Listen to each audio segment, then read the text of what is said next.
about spiritual strength that is needed in the battles of life. మన జీవితాలలో ఉన్న పోరాటములకు యుద్ధములకు అవసరమైన ఆత్మీయ బలాన్ని మనం కలిగి ఉండాలి అన్న సంగతిని మనం ధ్యానం చేస్తూ వస్తున్నాం. We looked at the spiritual strength that David had. దావీదు కలిగి ఉండిన ఆత్మీయమైన బలాన్ని గురించి మనం ధ్యానించాం. The word of God says, it is not by might or by power, but by my spirit. దేవుని యొక్క వాక్యం చెప్తా ఉంది, దావీదు యొక్క జీవితంలో జరిగింది బలము చేత శక్తి చేత కాదు, ఆత్మ చేతనే. It is not through weapons or experience or maturity that David won. He won because of his confidence and trust in God. దావీదు తన దగ్గర ఉన్న ఆయుధాలను బట్టి, బలాన్ని బట్టి, అనుభవాన్ని బట్టి కాకుండా దేవుని పైన ఉన్న పూర్తి నమ్మకాన్ని బట్టి ఆయనపై ఆధారపడి యుద్ధాన్ని గెలిచాడు.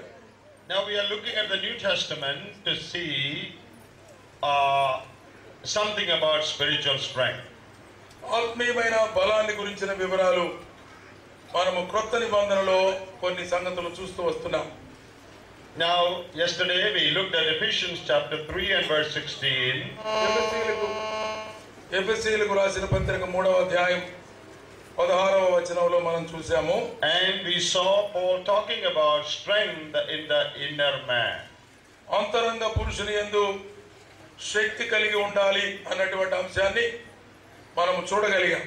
We looked at Ephesians 3:16 where Paul prays that the believers may be strengthened with might in the inner man by the Spirit of God.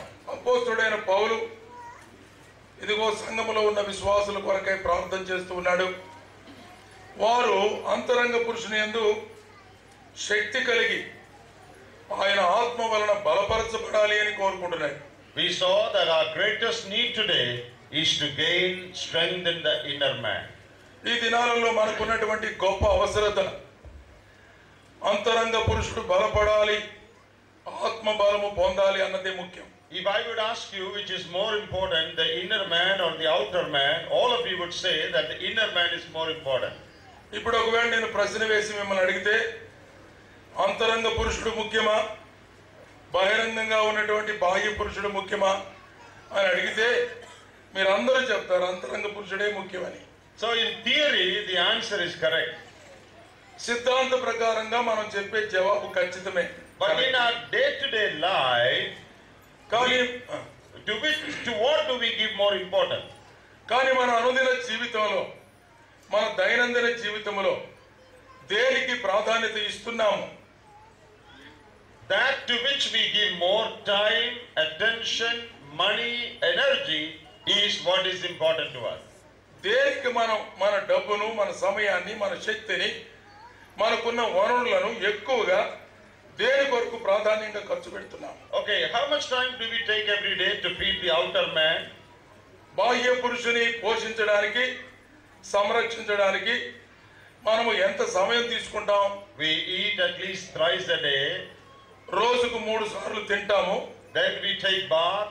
స్నానం చేస్తాము. Then we clean our body. మన శరీరాన్ని శుద్ధం We చేసుకుంటాము. take medicine. మందులు వేసుకుంటాము. We spend a lot of time for the outer man. ఈ బాహ్య పురుషుని కోసమై ఎంతో సమయాన్ని వెచ్చిస్తాం. Some people spend an hour before the mirror అద్దం ముందు కొంతమంది గంట నిలబడతారు for the outer man. ఈ బాహ్య పురుషుని కోసం. Lot of time, చాలా సమయం, lot of attention, చాలా శ్రద్ధ, lot of money చాలా డబ్బు ఖర్చు చేస్తారు. spent for the outer man. ఈ బహిరంగ బాహ్య పురుషుని కోసమై ఖర్చు చేస్తారు. Is it not true? నిజమా కాదా? Okay, how much time do we spend for the inner man? అంతరంగ పురుషుని కోసం మనం ఎంత సమయం వెచ్చిస్తాం? All of you know the answer. జవాబు మీ అందరికీ తెలుసు. How much time do we give to the care, attention of the inner man? అంతరంగ పురుషుని కోసమై, జాగ్రత్త కోసమై, సంరక్షణ పోషణ కోసమై ఎంత సమయాన్ని వెచ్చిస్తాం? Every day, very little time with most people. ప్రతి దినం చాలా మంది చాలా తక్కువ సమయాన్నే వినియోగిస్తారు. To take in the word of God, దేవుని వాక్యం చదవడానికి, to care for our spiritual health. మన ఆత్మ సంబంధమైన ఆరోగ్య పరిరక్షణ కోసం Very little time is taken by most believers. చాలా మంది విశ్వాసులు తక్కువ సమయాన్ని వెచ్చిస్తారు. But for outer man, బాహ్య పురుషుని కోసం oh, we are very, very careful. చాలా జాగ్రత్త తీసుకుంటాం. We want to cover the outer man with the best dress. మంచి దుస్తులు వేసుకొని ఈ బాహ్య పురుషుని షోకు చేస్తాం. You know, there is a story in our place. మా రాష్ట్రంలో ఒక కథ ఉంది. One lady went to a textile shop. ఒక స్త్రీ బట్టల దుకాణానికి వెళ్ళింది. And she asked for some clothes. బట్టల కోసం అడిగింది ఆమె. You know, in the textile shop, they show you all the clothes. అక్కడ ఉన్నటువంటి బట్టలు అన్ని వెరైటీస్ అన్ని చూపించారు వారు. And they, from the shelf, they bring down the clothes. ఆ షెల్ఫ్లో నుంచి మొత్తం కింద పడేశారు. They spread it before you. ఆమె ముందు అన్ని పరిచి పెట్టారు. And the lady said, not this, something else. ఆమె అంటుంది, ఇది ఏమిటి, ఇంకా వేరే ఏమైనా ఉన్నాయా అంటుంది. And he brought more. ఇంకా తెచ్చాడు. Then she said, is there anything more? ఆమె తెచ్చిన తర్వాత మళ్ళీ ఇంకా ఏమైనా ఉన్నాయా అంది. Any other color? వేరే రంగులు, Little finer material? మంచి సన్ననార దుస్తులు. He said, yes. ఉన్నాయన్నాడు. He showed more. మళ్ళీ ఇంకా తెచ్చి పడేశాడు. The whole shop was spread there. Shop అంతా బల్ల మీద పరిచాడు పాపం. And the lady asked, is there anything more? ఆమె ఉంది, ఇంకా ఏమైనా ఉన్నాయా అన్నాడు. Any other clothes? వేరే బట్టలు ఇంకా ఉన్నాయా? The shopkeeper said, ఆ కొట్టు యజమాని అన్నాడు, yeah, there is some more clothes, ఉన్నాయమ్మ కొన్ని, but that I can't give you. అవి నేను నీకు ఇవ్వలేను.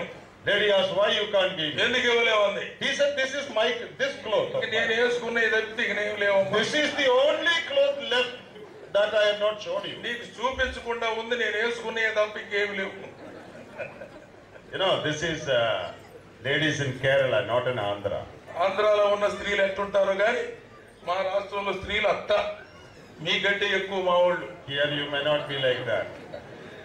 ఇక్కడ అలా ఉండకపోవచ్చు అంటున్నారు. See, that shows how much time we spend just to buy some clothes. బట్టలు కొనడానికే, ఎన్నిక చేసుకోవడానికి ఎంత సమయం వెచ్చిస్తాం. No, I'm not saying that we should quickly buy everything. Just carefully choose. There's nothing wrong in it. ఏదో తొందరగా కొనుక్కోమని నేను అనడం లేదు. పరీక్షించి మంచిదాన్ని తీసుకోవడం మంచిదే. But how much time do we spend for all these external things? ఈ బాహ్యమైనటువంటి బాహ్య పురుషుని కోసమై మనము ఖర్చు చేసే సమయము, ధనము ఎంత ఎక్కువగా ఉంది. But we say that inner man is more important. మనమేమో చెప్పడానికేమో అంతరంగ పురుషుడే ముఖ్యం అంటాం. How much time do we give him? ఎంత సమయం అంతరంగ పురుషుని కోసం ఇస్తున్నావు? If you are physically ill, immediately you go to a doctor, spend any amount of money. శరీరములో ఒకవేళ ఏదైనా జబ్బు వస్తే వెంటనే వైద్యుడి దగ్గరికి వెళ్ళి ఎంత డబ్బైనా ఖర్చు చేస్తాం. But if you are spiritually ill, ఒకవేళ ఆత్మీయంగా అనారోగ్య పరిస్థితుల్లో ఉంటే your joy has gone down. నీ సంతోషం పోయింది. No victory over sin.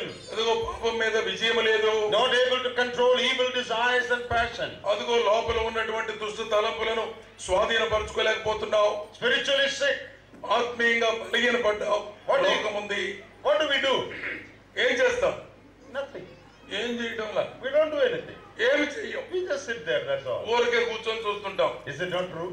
నిజమా కాదా? If it's a physical pain, immediately we rush.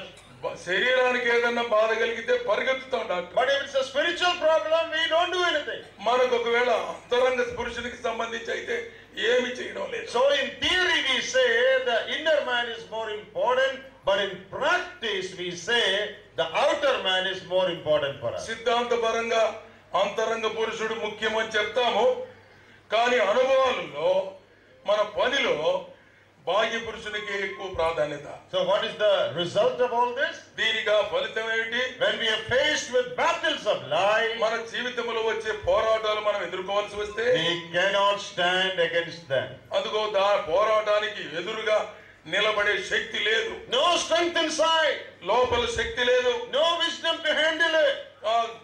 వివేకము లేదు మనం దాన్ని ఎదుర్కోవడానికి. No patience to handle it. No patience. ఓర్పు లేదు, సహనం లేదు. What's the result? ఫలితం ఏంటి? We fail in our Christian life. మన క్రైస్తవ జీవితంలో ఓటమి పాలవుతున్నాం. I am trying to impress upon you the importance of gaining spiritual inner strength. నేను ఏం చెప్పడానికి ప్రయత్నం చేస్తున్నానంటే అంతరంగ పురుషునికి శక్తి సమకూర్చడము ఎంత ప్రాముఖ్యమో ప్రధానమో చెప్తున్నాను. I mentioned about Paul's 4 prayers yesterday. పౌలు చేసిన 4 ప్రార్థనలు మీకు జ్ఞాపకం చేశాను రాత్రి. We have no time to read all of them. అవన్నీ చదవడానికి మనం సమయం లేదు. But if you read all the 4 prayers, ఆ 4 ప్రార్థనలు చదివితే in all these prayers, Paul is praying for spiritual strength, spiritual growth, spiritual vision of believers. ఈ 4 ప్రార్థనల్లో కూడా విశ్వాసుల కోసమై ప్రార్థన చేస్తూ వారికి సరైన ఆత్మ జ్ఞానము, ఆత్మ వివేకము, ఆత్మీయమైన శక్తి కావాలని వారి కొరకు ప్రార్థన చేస్తున్నాడు. Ephesians 1 prayer, ఎఫెసీ పత్రికలో 1వ అధ్యాయంలో ఒక ప్రార్థన. he prays for spiritual light. అదుగో వారికి ఆత్మ సంబంధమైన వెలుగు కావాలి. He prays that they may experience the resurrection power of the Lord Jesus Christ. ప్రభువైన యేసుక్రీస్తు వారి యొక్క పునరుద్ధాన శక్తిని వారు అనుభవించాలని. You know, the greatest power manifested in the universe is the power that raised Jesus from the dead. దేవుని యొక్క అద్భుతమైన శక్తి ఎలా ప్రత్యక్షపరచబడింది, బయలుపరచబడింది అంటే మృతుడైన ప్రభువును 3వ దినాన పునరుద్ధానుడుగా లేపుట ద్వారా. In Ephesians 1 prayer, Paul says that power is available to those who believe. ఆయన యందు విశ్వాసం ఉంచే వారికి ఈ పునరుద్ధాన శక్తి అందుబాటులో ఉంది. God is willing to give us that power by which he raised Jesus from the dead. యేసు ప్రభువుని మృతులలో నుంచి లేపిన ఆ శక్తిని దేవుడు విశ్వాసులకు ఇవ్వని ఉద్దేశిస్తున్నాడు. When you have that power, నీకు ఆ శక్తి ఉన్నప్పుడు you can stand any situation in life. ఎటువంటి పరిస్థితుల్లో కూడా నీవు నిలవబడగలవు. Colossians 1 prayer. కొలస్సే పత్రికలో ఒక ప్రార్థన చేశాడు. We will look at that later. ఆ విషయాన్ని మనం తర్వాత చూద్దాం. There he prays that the believers may walk worthy of God. దేవునికి ఇష్టలైన వారుగా సరైన రీతిలో నడచడానికి విశ్వాసులకు బలం కావాలి. That they may walk pleasing to God. దేవుని సంతోషపరిచే వారిగా ఉండాలని. That they may be strengthened by might. ఆ బలము చేత వారు శక్తి చేత నింపబడే వారిగా ఉండాలని. In Philippians 1 prayer, ఫిలిప్పీ పత్రికలో ఒక ప్రార్థన చేశాడు. Paul prays that their love might increase. వారి ప్రేమలో వృద్ధి చెందాలని వారి కొరకు That ప్రార్థించాడు. they may be found blameless on the day of Christ. క్రీస్తు ప్రభు వచ్చినప్పుడు ప్రత్యక్షమైనప్పుడు నిందారహితులుగా వారు నిలబడాలని. That they may be able to discern that which is less important and more important. ఏది ప్రాధాన్యమో ఏది తక్కువ ప్రాధాన్యమో వివేకం కలిగి గ్రహించినట్లు. All these requests have to do with our spiritual life. ఈ ప్రార్థన విన్నపాలన్నీ కూడా ఆత్మ సంబంధమైన విషయాలే. Spiritual growth, ఆత్మ సంబంధమైన అభివృద్ధి, more strength, ఎక్కువ బలం, more discernment. ఎక్కువ కోరిక కలిగి. That is what Paul is praying. పౌలు ఆత్మ సంబంధమైన విషయాలు ప్రార్థిస్తున్నాడు. We should also learn to pray for spiritual things. మనం కూడా ఆత్మ సంబంధమైన విషయాల నిమిత్తమై ప్రార్థించడం నేర్చుకోవాలి. So what are we talking about now? ఇప్పుడు మనం ఏం ధ్యానం చేస్తున్నాం? Being strengthened in the inner man. అంతరంగ పురుషుడు శక్తి కలిగి ఉండాలని మనము ఆలోచిస్తున్నాం. Now why should we be strengthened in the inner man? ఎందుకు అంతరంగ పురుషుడు శక్తివంతుడు కావాలి? Which are some of the areas where we need to experience that strength? ఆ శక్తిని మనం అనుభవించవలసిన కొన్ని సందర్భాలు మనం గమనిద్దాం. What happens when we gain that strength? ఆ బలాన్ని మనం పొందుకుంటే మనకి ఏమవుతుంది? How does that affect our Christian life? మన జీవితాలలో దాని యొక్క ప్రభావం ఎలా ఉంటుంది? That is what I want to show you.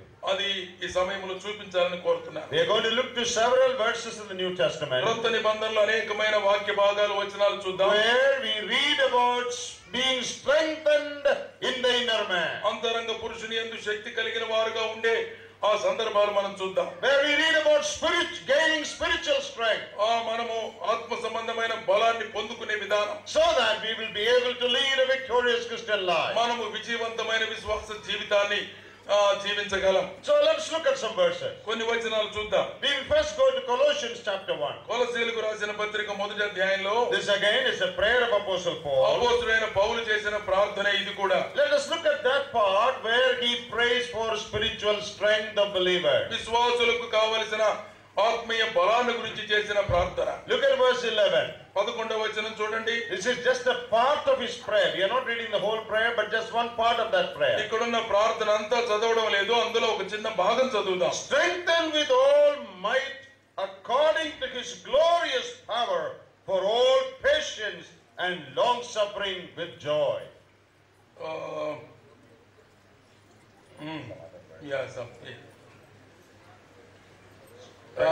ఎక్కడంటే ఆయనకు తగినట్టుగా నడుచుకొనవలననియు ఆనందముతో కూడిన పూర్ణమైన ఓర్పును దీర్ఘశాంతమును కనపరుచున్నట్లు ఆయన మహిమ శక్తిని బట్టి సంపూర్ణ బలముతో బలపరచబడవలననియు.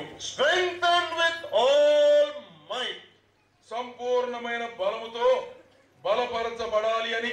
Now, when Paul talks about strength, బలము అనే మాటల గురించి పౌలు మాట్లాడుతున్నప్పుడు he doesn't simply say strength. ఆ ఊరికే బలము అనే మాట ఉపయోగించలేదు. He uses 2-3 similar words to strengthen the concept of strength.